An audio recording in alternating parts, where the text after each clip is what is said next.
Hey friends. So when I last left you, I think it was weekend before last. And I went on an expedition and an attempt to climb a mountain. And I climbed the mountain. I got to probably the highest point that I think I've ever gotten to. And unfortunately, that's where I had to stop and turn back around. But I'm so happy that I did it. I learned a lot. And I'll be doing a lot more of this in the future because I just feel called to do it. So. But I'm also called to live in a spiritual way in my body and outwardly. So I don't know where I was going with that, but I wanted to go ahead and do a weekly energy reading. We do have a new moon coming up pretty soon, and I'll probably do a separate reading for that. But I kind of wanted to just go into just what's going in for the week. And we're moving out of Leo season into Virgo season. Virgo is an earth sign, and let's see which card Virgo is connected to in tarot. Let's see.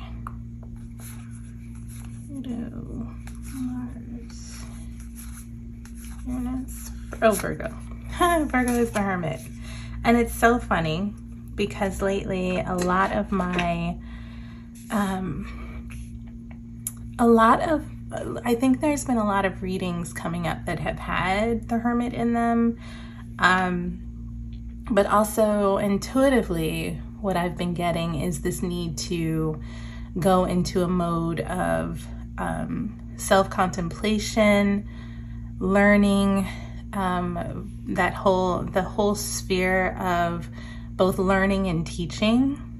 And what is it they say about teachers? The best teacher is a good student. So there is that that dynamic, right? Even though there is this idea of the Hermit, I think seeing it in that dynamic also kind of lends an understanding to maybe Mars, Mars going into Gemini. And that talks about, from what I've studied and learned a little bit of, because I'm not an astrology expert, but I'm teaching myself and learning, which is apt, right? And this is what we owe ourselves to, is to go through a journey of learning and following our paths. So Mars in Gemini talks a lot about taking informed action. And so when we talk about that dynamic between teacher and student, I mean, it kind of goes both ways, of course, but there's this idea of taking informed action, but also being spurred on by information, being spurred on by what you know or what you've learned, and when I say what you've learned, maybe even not something that you picked up externally, but something that you've been noticing and building your own kind of I guess I could call it a life syllabus for lack of better terms. But yeah, so the Hermit is the number 9 card. This is all about guidance and teachers. It's about self-knowledge, internal focus. You learn to shine your light alone, and you take time for yourself with this Hermit card. And the number 9 is also a very powerful number as well, even though a lot of people talk about the number 10 as completion.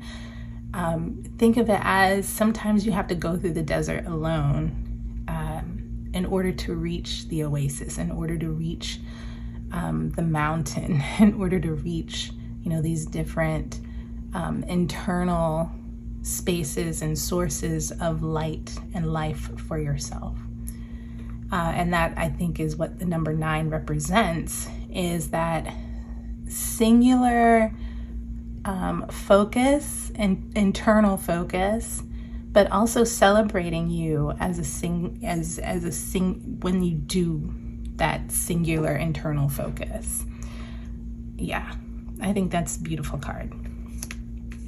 Okay, so now that we've got that, looking at, we're moving into Virgo season, let's go ahead and pull out maybe some of the themes of just this week as we start our journey into Virgo season.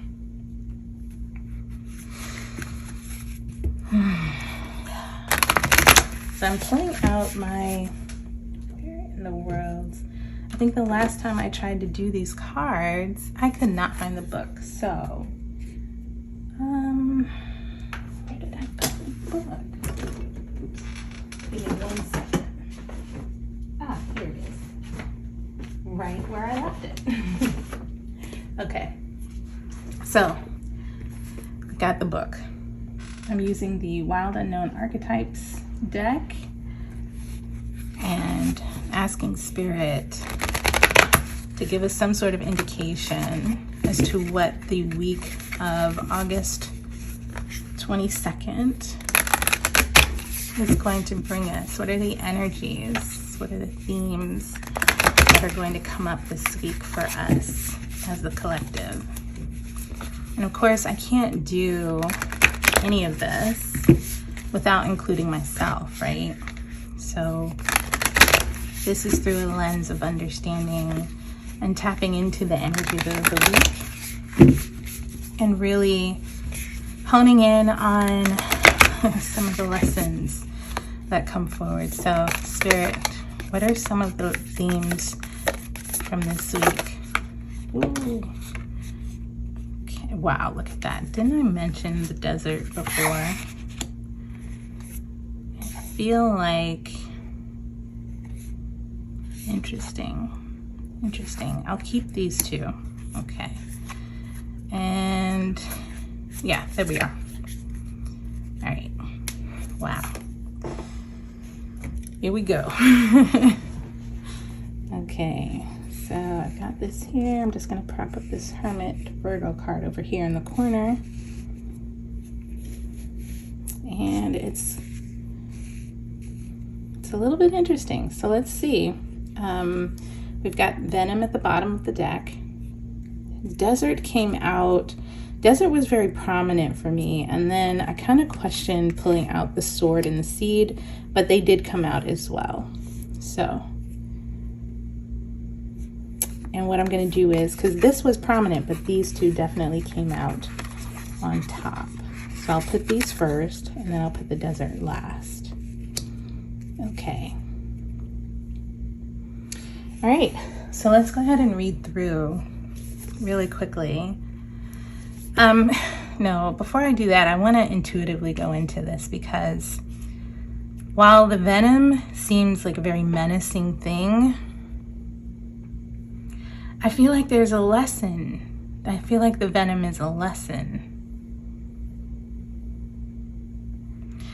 I've been hearing a whole bunch of stuff about alchemy in my peripheral, like, how do I change this around? How do I turn one thing into something completely different? And I think a lot of that comes from perspective. I think that's the energy of this week, is perspective. But it also, how was something that was either used against us or used in judgment of us, how did that plant a seed, and what will we do with it? What value is in this uncovering?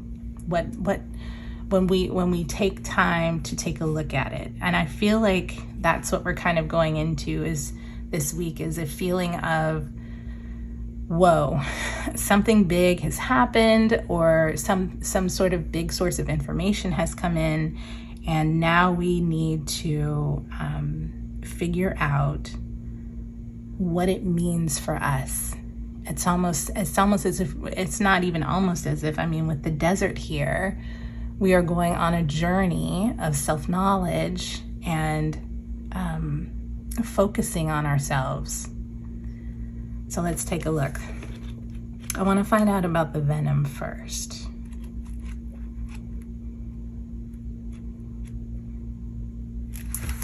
Wow. These are all kind of successive here in order. So it's very interesting. I don't think I've pulled the seed before, but I don't think I've ever pulled the sword and the venom. So let's take a look. The venom, the poison, the curse, the toxin. Maybe this is even a detoxing. Much to our dismay, the venom is always lurking in the shadows in one form or another. Its toxic presence may be found in our relationships, thoughts, speech, or environment. Thankfully, the cycle of purification and detoxification comes so naturally that it is built into our every exhale. We breathe out carbon dioxide, and the plants return it to us as oxygen. Archetypal venom is rarely remedied as easily, however, and it can come in potent forms and quantities that are deeply damaging to us and to the world. When the venom card appears, there is a harmful substance in our psychic realm that must be identified. Perhaps your words have a sting of poison about them. Perhaps a relationship is slowly draining your reserves. Acknowledgement is the first step. Change is the second. The remedy will reveal itself in time, and with it, forgiveness. So when this energy is in its light, there's self-realization through suffering. When it's dark, there is unwillingness to find a solution or to forgive. To go deeper, read A Poison Tree by William Blake. So as I was reading through this, I wanted to share something. So I found myself over the last couple of days, and actually maybe like, I think Friday and Saturday, because I'm recording this on Sunday the 21st.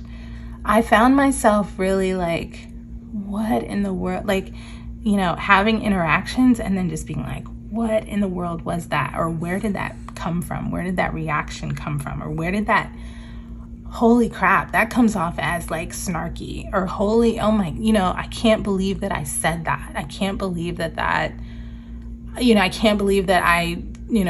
put that in there. Like, what was the point and the goal? What is it that I was feeling repressed that needed to be expressed? Like, and I hadn't expressed it except in the moment.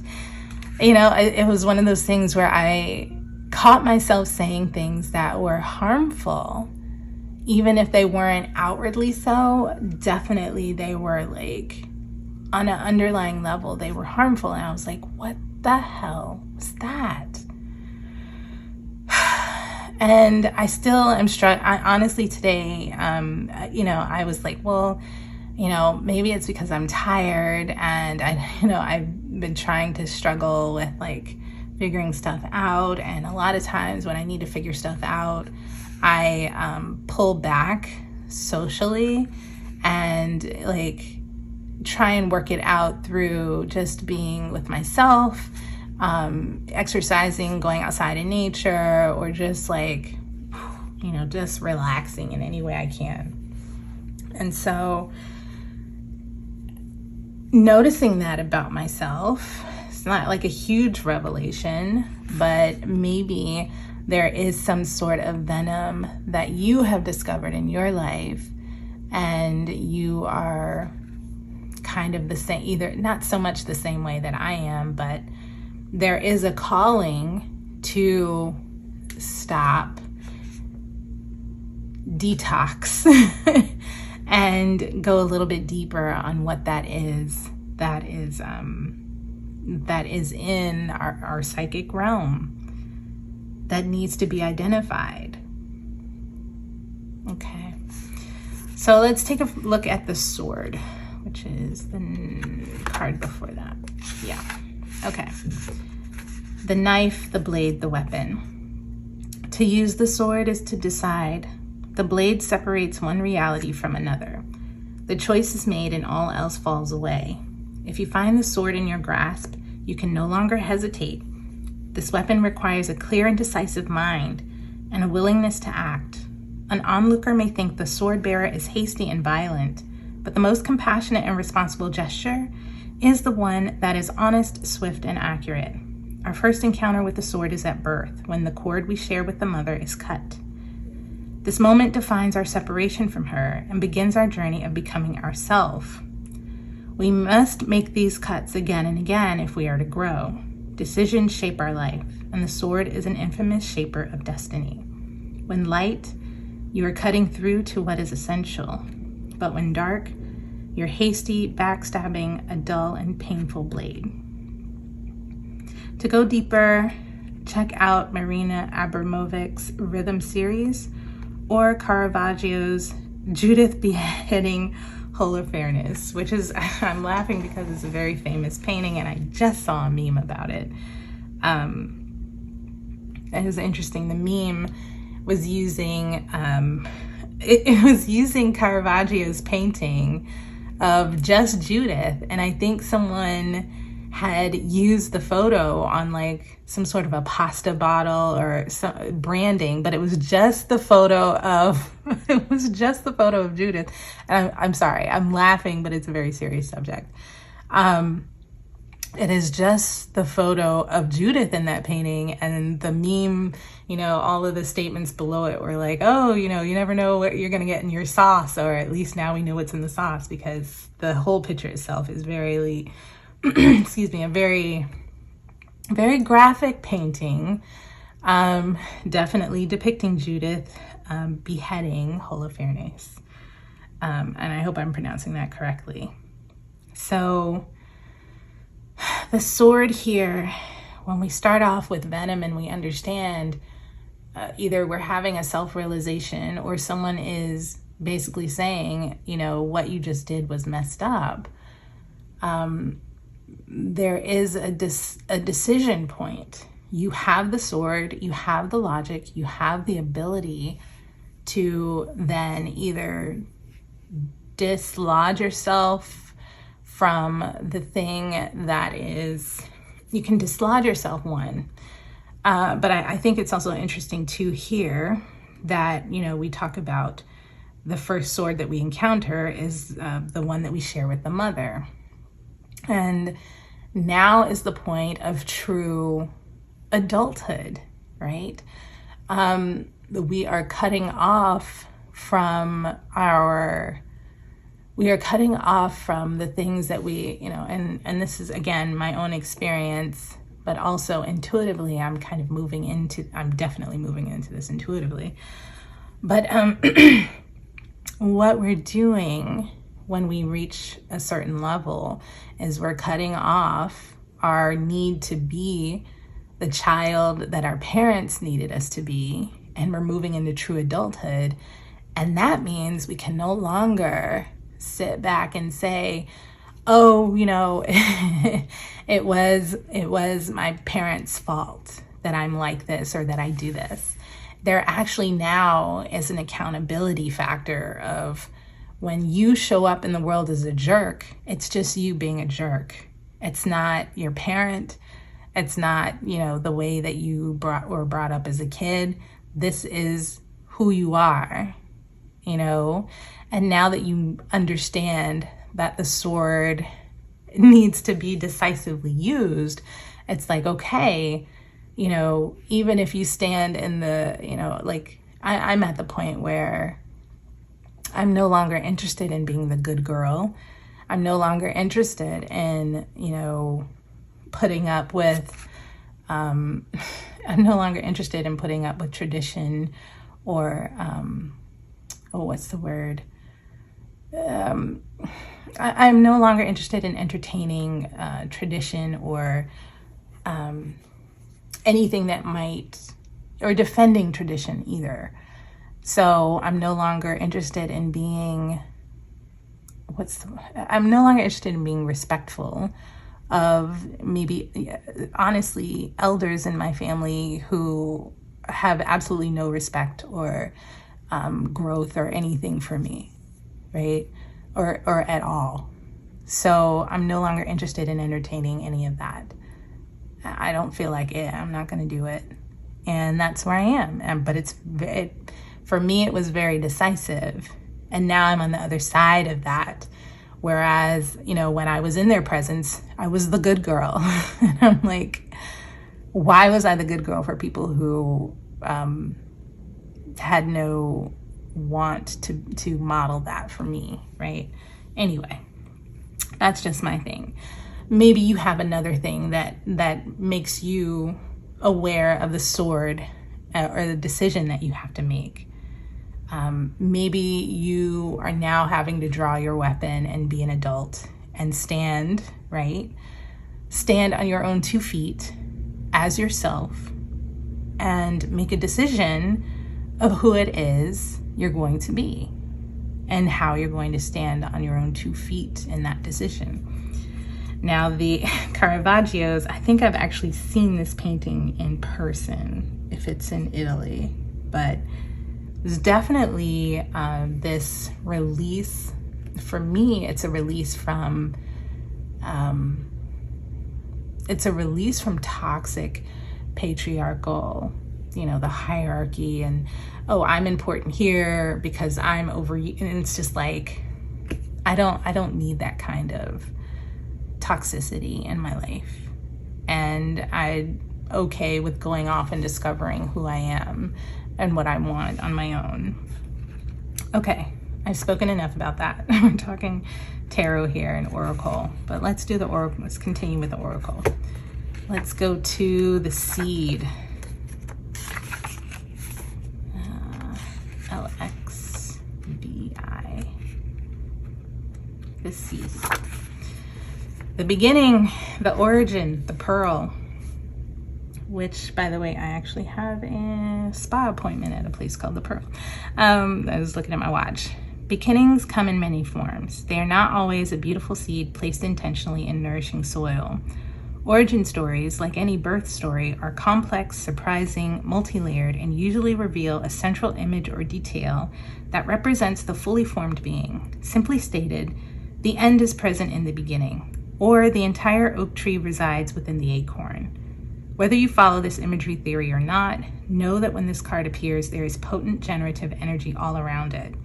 It stirs your very insides and usually results in an antsy, impatient feeling.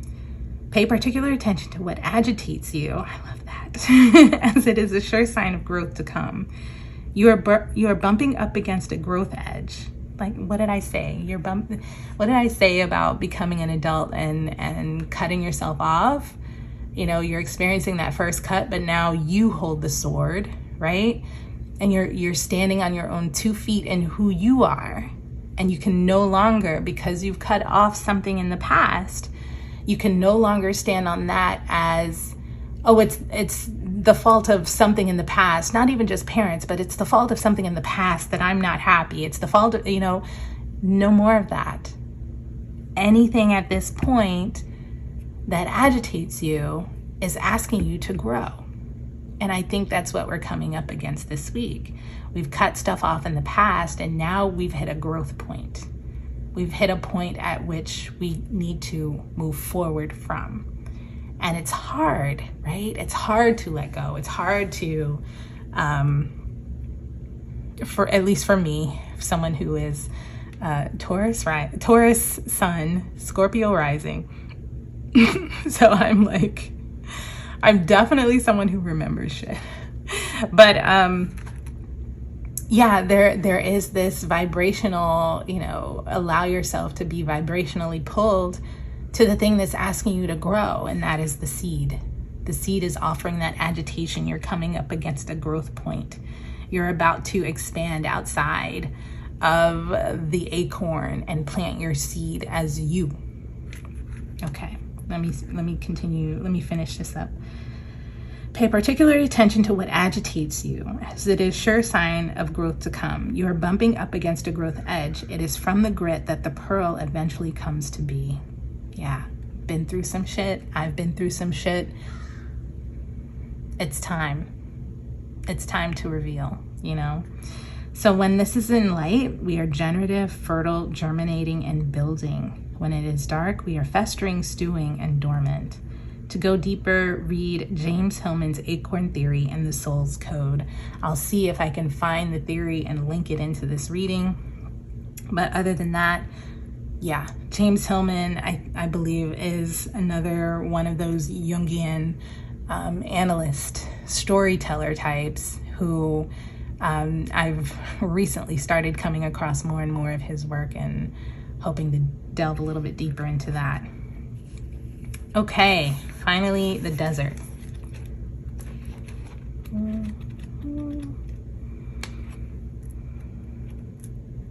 Here we go. You see, I've bookmarked this one because I've seen it many, many times. But let's go ahead and read. The drought, the wasteland, the badlands. Yes, yes. I actually feel really energized by this. And it's funny because I once had a dream of being in the desert and my goal was to get to the mountain, right? And now, technically, that I've been to the mountain, I'm understanding what the desert actually meant. I'm understanding the power of the desert. Okay, I'm gonna continue. The desert leaves us disoriented, desperate for direction, grasping for meaning, longing for solid ground. For endless miles, we are confronted with a lack of clarity and existential dread. We are thirsty, hungry, pleading with life to get back to normal, to become animated by the simple pleasantries of day-to-day life. The desert offers no such comfort, and all must pass through it. If you can embrace the discomfort of the desert, knowing you will someday reach water again, you can tap into the potent energy of the landscape. Its lights are blindingly bright, and its darks are terrifyingly deep, which makes for unbridled creativity and clairvoyant visions. Truths reside in the desert that otherwise remain hidden. The crows, the shadows, and the coyotes call, surround you. Let the winds and sands work their deep magic, weary traveler. When this energy is in its light, it's surreal, strange, unexpected visions and silence. When it's dark, drying, deadening, disorienting, and isolating. To go deeper, check out Frank Herbert's Dune. I actually need to watch the movie. Barry Lopez's Desert Notes, or Edward Abbey's Desert Solitaire. Now, it's funny that I see the desert here, and what I've been noticing over the past few days as well has been the presence of crows. Crows, and then early in the week it was ants, black ants, which was, I just couldn't figure out Well, with black ants, I also got a sense that there was a foretelling of like an earthquake. And so I don't know, I don't quite know what that means, but yeah, I just kind of felt that there was like this preparation for an earthquake. I just kept seeing black ants. When I was in my hotel room putting my mountaineering pack together, somehow a black ant had gotten into my bag and was running loose in the hotel room. I was just like, this is so weird. And then later in the week, I started seeing black crows everywhere. So that was indicative to me that there was some sort of message coming that was coming from the shadow. And it was a new version of the shadow that I hadn't seen before. So yes, in this instance, it's quite possible that what we're doing is moving into this new unknown space, and we're finding the value in it. It's about being curious about the mystery. It's about being curious about the self, the unknown self. And when I say the unknown self, the self that has now been pushed into growth mode. This is new to you. And so it deserves the time to figure out, how does this self stand amongst, when it's not even among anything but the the inner world of the self, right? How does this self compare to the selves of the past, right? Because we do go through changes and personality upgrades and things like that. So let's go ahead and pull some tarot. I know this has been a long reading so far. We're at 30 minutes. Hopefully I won't take up too much more of your time. But I kind of want to, again, feel into the energy of the week and see what the tarot now has to say about the oracle themes here.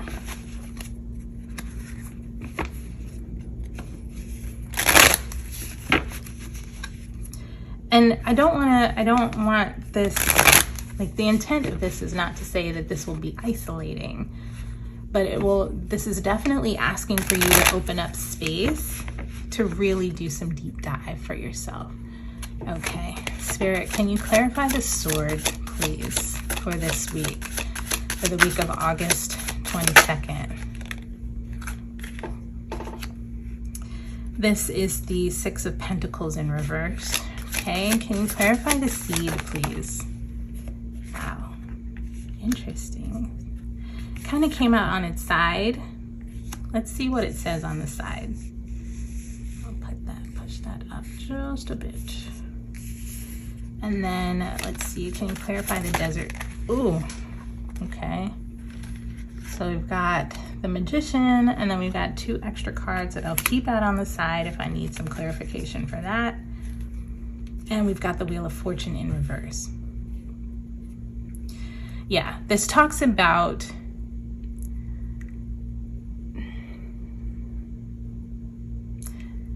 there is it's almost like a release.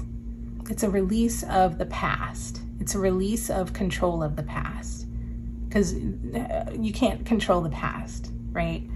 The sword here is clarified by the Six of Pentacles in reverse. This talks about being, a lot of times when I'm doing tarot that focuses on the self, anytime I see something in the reverse, I look at, okay, how does this connect to the person, the inner self? And so here, this is actually being a service to your inner life.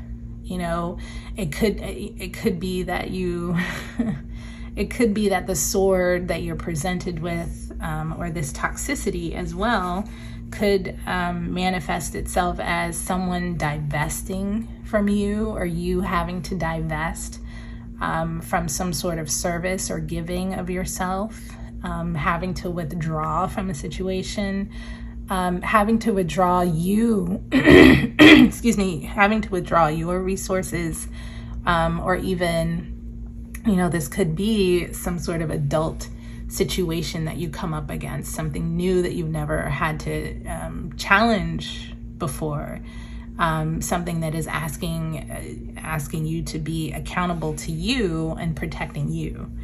The seed here with the star card that came out on the side, which means it could be upright or reversed.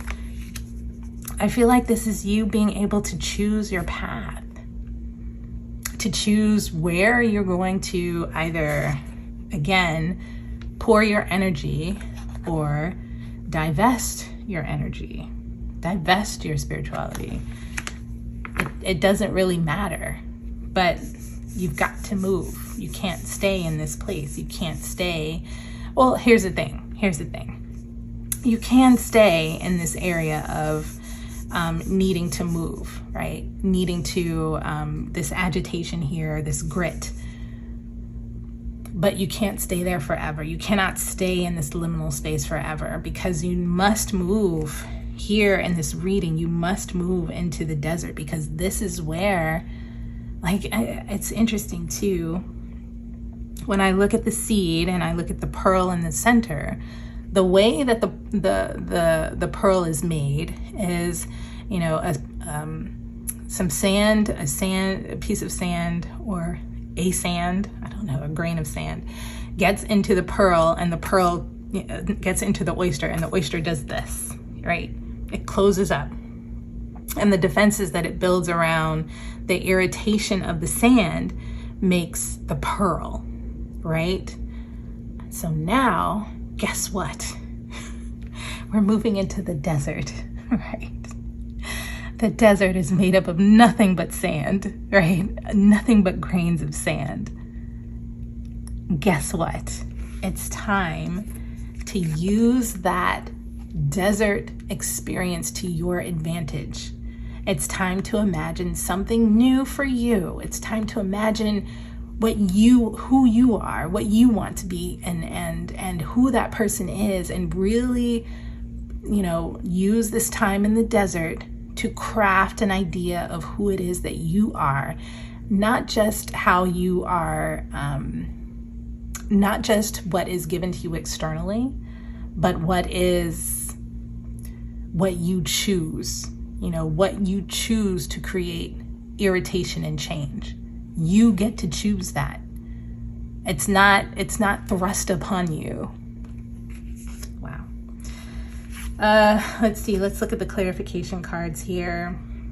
I don't know. These cards came out with it, and it really does look like, with the Three of Pentacles in reverse, this again, there's this idea of divesting, of removing yourself from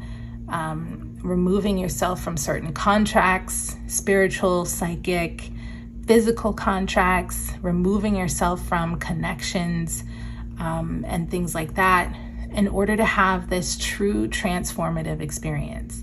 Now, the Death card is also commensurate with the sign of Scorpio. Scorpio is all about moving through these worlds, right? All about moving through these worlds of I don't want to say death worlds. I want to say worlds where we are moving through transformation. I mean, I don't know what else I can say about that. But this week seems to be of an energy of, there was something in the past that held some venom.